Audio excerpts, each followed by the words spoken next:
ఇక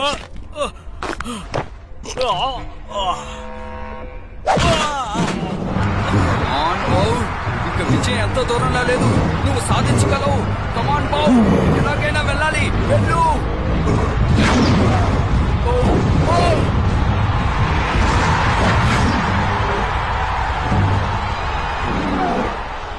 చూసావా, ఈసారి కూడా నువ్వు రేసులో గెలవలేకపోయావు. నువ్వు మెసేజ్ పంపించి మంచి పని చేసావు, థ్యాంక్స్. సరే, రేస్ రిజల్ట్ ఎలా వచ్చింది? ఎలా వచ్చిందా? నా బొందలా వచ్చింది. ఎలా వస్తే ఏం లాభం, నువ్వు ఓడిపోయావుగా. పద, కనీసం తర్వాతి రేసులోనైనా గెలిచి చూపించు, అర్థమైందా? నీకు చెప్పి నాను ఉన్నప్పుడు ఎన్నిసార్లు ఓడిపోయినా బుద్ధే రావట్లేదు. పద, ఇక్కడి నుండి వెళదాం. పాపం వాణ్ణి గెలవలేవలేదేంటి? ఇది అసలు మంచిది కాదు.